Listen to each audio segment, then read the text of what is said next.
ఈరోజు మనం మహాభారతంలో ఎంతో పరాక్రమవంతుడైన యువయోధుడు అభిమన్యుని గురించి తెలుసుకుందాం, వినండి. అసలు అభిమన్యుడు ఎవరు అంటే అర్జునుడు మరియు కృష్ణుడి సోదరి అయిన సుభద్రల కుమారుడు.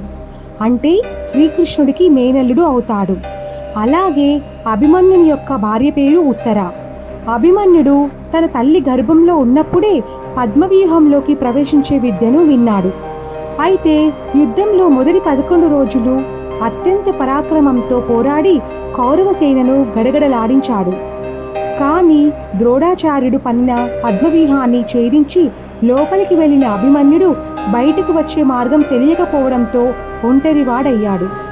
అన్యాయంగా కౌరవ యోధులైన కర్ణుడు, దుర్యోధనుడు, దుశ్శాసనుడు, ద్రోణుడు, కృపాచార్యుడు, శకుని మరియు అశ్వత్థామ 7 కలిసి అభిమన్యుణ్ణి అన్యాయంగా దొంగచాటుగా చంపారు.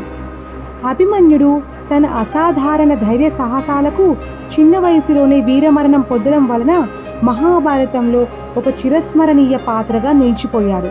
సో ఇలాంటి స్టోరీస్ ఇంకా కావాలంటే please like and subscribe my channel.